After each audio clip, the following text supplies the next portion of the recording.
उत्तर प्रदेश के बुलंदशहर से खबर है, जहां पर कोतवाली नगर पुलिस के द्वारा वरीसा हत्याकांड का खुलासा करते हुए उसके पति व सास ससुर को दहेज हत्या में भेजा था जेल। आज वरीसा जिंदा सही सलामत पेश हुई पुलिस के सामने। 23/7/2020 को आमिर निवासी इस्लामाबाद को कोतवाली नगर द्वारा एक तहरीर दी गई थी, जिसमें उसने अपनी पत्नी वरीसा के गायब होने की सूचना पुलिस को दी थी, जिसके आधार पर गुमशुदगी की रिपोर्ट कोतवाली नगर में दर्ज कराई गई थी। तो 27/7/2020 को गाजियाबाद के सहिबाबाद थाना क्षेत्र में एक अटैची में अज्ञात महिला का शव हुआ था बरामद। सोशल मीडिया के माध्यम से इस्माइल नामक युवक ने उस शव की अपनी बहन वरीसा के रूप में की थी शिनाख्त। बुलंदशहर सीईओ दीक्षा सिंह वरीसा की मां व भाई को लेकर गई थी। गाजियाबाद देखने के उपरांत भी दोनों ने शवों को शिनाख्त वरीसा के रूप में की थी, जिसके बाद आधार पर बुलंदशहर पुलिस ने वरीसा के भाई इस्माइल की तहरीर पर वरीसा के पति सास ससुर को दहेज हत्या का दोषी मानते हुए भेज दिया था जेल। आज वरीसा ने अपनी मायके गांधी पार्क थाना क्षेत्र में एक महिला सिपाही से संपर्क किया और खुद को वरीसा बताया, जिसकी सूचना बुलंदशहर पुलिस को मिलते ही तत्काल एसपी संतोष कुमार सिंह ने एक पुलिस टीम अलीगढ़ भेजकर वरीसा की शिनाख्त कर बुलाया। बुलंदशहर वरीसा के मुताबिक पति करता था उसके साथ मारपीट, जिसके कारण मौका देख वह चली गई थी। नोएडा एक फैक्ट्री में एक महिला साथी के साथ कर रही थी काम। ससुराल पक्ष के जेल जाने की खबर मिलने पर खुद को किया पुलिस के सामने पेश।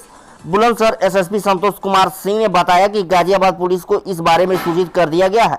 वरीसा की शिनाख्त गलत पाई गई है, अपने स्तर से अग्रिम वैधानिक कार्रवाई करें। आगे बताते हुए उन्होंने बताया कि जिसमें महिला का शव बरामद हुआ था उसका विसरा वो डीएनए सुरक्षित कर लिया गया था, ताकि भविष्य में शिनाख्त गड़बड़ होने पर या किसी भी तरह की कोई समस्या आने पर उसका निराकरण किया जा सके, क्योंकि वरीसा जिंदा व सही सलामत है, जिस कारण 304B को अवलोकन किया जा रहा है, जिसकी सूचना न्यायालय को दी जा रही है। शेष धाराएं मारपीट व दहेज उत्पीड़न की लागू रहेंगी। देखा पूरी खबर हमारे संवाददाता सतीश कुमार के साथ। जी भाई साहब, क्या नाम है आपका? इस्माइल नाम है सर मेरा।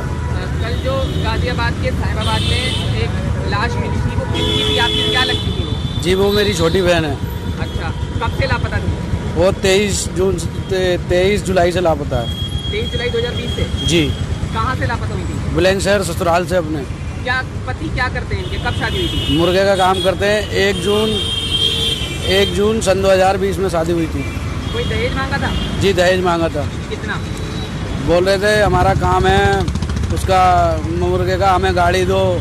मच्छी का काम है हमारा, गाड़ी दो हमें, और फ्रिज दो, वॉशिंग मशीन दो हमें।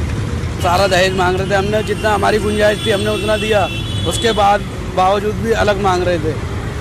तो जब ये जुलाई में लापता हुई तब आपने रिपोर्ट दर्ज कराई थी? जी कराई है। क्या कहा था पुलिस ने बुलंदशहर में? बुलंदशहर में ये बात हुई थी कि अभी कुछ पता नहीं चल रहा है ना, ये बोल रहे हैं भाग गई। उल्टे सीधे बयान दे रहे थे कि भाग गई, ये हो गया वो हो गया, हमारे पैसे लेके भाग गई। अच्छा। हाँ, फिर हमने कंप्लेंट करी, लड़के को बुलाया, उसको वहाँ पुलिस ने पूछताछ करी तो लड़के ने बताया कि जेवर मैंने चुराया, जेवर चोरी हुआ था उसको। कौन से लड़के ने? उसके पति ने। अच्छा, क्या नाम है पति का? आमिर। अच्छा, आमिर सनौफ मुस्लिम नाम है उसके पापा का। अच्छा। और आगे क्या हुआ फिर? 16 तारीख को हमारे घर पे थी, उनके पापा गए घर से लेके आए उनको, मेरी बहन को। अच्छा। 17 तारीख को उन्होंने खबर दी कि जेवर चोरी हो गया। अच्छा। बोल रहे जेवर चोरी हो गया। मैंने कहा कंप्लेंट करें, वो कह रहे हैं नहीं कंप्लेंट क्या करें, जेवर तो और बन जाएगा, हाथ पैर सही सलामत रहेंगे, जेवर बन जाएगा।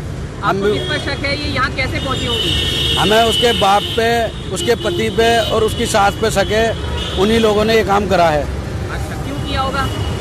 ये जी दहेज के लिए ही करा है। आपको पता है कि इन हालात में डेड बॉडी मिली थी, सूटकेस में मिली थी? जी। सूटकेस को पहचानते हैं आप?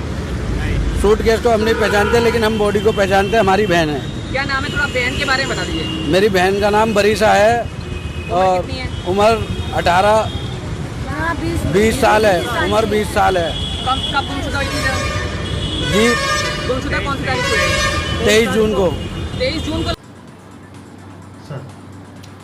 दिनांक 23/7/20 को कोतवाली नगर बुलंदशहर में आमिर सन ऑफ मुस्लिम निवासी इस्लामाबाद थाना कोतवाली नगर के द्वारा एक तहरीर दे करके अपनी पत्नी के गायब हो जाने के संबंध में सूचना दी गई, जिसके आधार पर गुमशुदगी दर्ज की गई। दिनांक 27/7/20 को गाजियाबाद में न्यू हिंडम क्षेत्र है, साहिबाबाद थाना क्षेत्र में, वहाँ एक अटैची में अज्ञात महिला का शव मिला और सोशल मीडिया के माध्यम से उस शव को देख करके एक इस्माइल नामक व्यक्ति ने थाने को सूचित किया, गाजियाबाद को, साहिबाबाद थाना गाजियाबाद को, कि ये शव उसकी बहन का है। उस व्यक्ति को रात में ही साहिबाबाद पुलिस के द्वारा थाने में बुला करके शव की शिनाख्त कराई गई। पुनः उसने देखने के बाद भी, फिजिकली देखने के बाद भी उस शव की शिनाख्त अपनी बहन वरीशा के रूप में किया। इसके बाद उस इस्माइल नामक व्यक्ति को लेकर के साहिबाबाद की पुलिस कोतवाली नगर बुलंदशहर आई, जहां पर वरीशा की मां अलीगढ़ से आ चुकी थी और उसने भी उस शव के फोटोग्राफ को देखा और उसे अपनी बेटी के रूप में पहचाना। इसके बाद उसके भाई के द्वारा एक तहरीर देकर थाना कोतवाली नगर बुलंदशहर में दहेज हत्या का मुकदमा दर्ज कराया गया, जिसमें पति सास ससुर को अभियुक्त बनाया गया और ये बताया गया था कि ये लोग दहेज के लिए प्रताड़ित करते थे। 1 जून 2020 को शादी हुई थी और शादी के बाद से ही दहेज के लिए उसे तंग किया जा रहा था, मारपीट की जा रही थी और इसी क्रम में उसे मार करके उसकी हत्या करके शव को गायब कर दिया गया है। इस आधार पर दहेज हत्या का मुकदमा थाना कोतवाली नगर बुलंदशहर में दर्ज हुआ। रात में ही साहिबाबाद पुलिस के साथ उसकी मां और उसका भाई पुनः वापस गाजियाबाद जाते हैं। हमारे यहाँ से CO सिटी श्रीमती दीक्षा सिंह, जो उस मुकदमे की विवेचक हैं, वो भी साथ जाती हैं। उनके सामने पुनः उस शव की शिनाख्त माँ और भाई के द्वारा अपनी बहन अबलिग बेटी के रूप में की जाती है। इसके बाद 2 दिन बाद दूसरे दिन इस अभियोग में प्राथमिक छानबीन में सत्यता पाए जाने पर पति सास ससुर को अभियुक्त के रूप में गिरफ्तार कर जेल भेज दिया गया। आज एक भी बिल्कुल डिफरेंट परिस्थिति में एक महिला अलीगढ़ में गांधी पार्क थाना क्षेत्र में एक महिला सिपाही से मिलती है और बताती है कि वह अलीगढ़ की रहने वाली है। उसकी शादी बुलंदशहर में हुई थी और उसे विभिन्न माध्यमों से जानकारी में आया कि उसके माता और भाई ने एक अज्ञात महिला के शव को उसके रूप में पहचान किया और उसे दफना दिया गया है और कुछ लोगों को जेल भिजवा दिया गया है उसके हत्या के जुर्म में। इस बात की जानकारी बुलंदशहर पुलिस को पब्लिक के माध्यम से हुई और हमने एक टीम तत्काल भेज करके उस लड़की को बुला लिया है। प्राथमिक पूछताछ में उस लड़की ने बताया कि 1 जून को उसकी शादी हुई थी, 1 जुलाई को वो अपने मायके पहली बार वापस गई और वहाँ से 17 तारीख को वापस आई।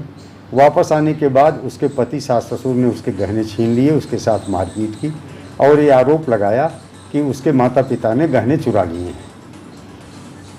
मारपीट अधिक होने के कारण 22 जुलाई की रात को उसने बताया कि उसके पति ने पुनः उसे बहुत पीटा, उसका गला दबाया, नाक से खून आ गया। इसके बाद 23 को दोपहर में जब घर में कोई नहीं था तो वो दुखी होकर के घर छोड़कर चली गई। इस महिला के द्वारा ये भी बताया गया कि ये नोएडा गई, नोएडा में पहुंच करके ये पहले कभी वहां काम कर चुकी है। नोएडा में भंगेल नामक स्थान पर कोई इलेक्ट्रिकल के सामानों के निर्माण की कंपनी है, वहां काम कर चुकी थी। उसी क्षेत्र में गई और एक सुनीता नाम की महिला के साथ अब तक थी।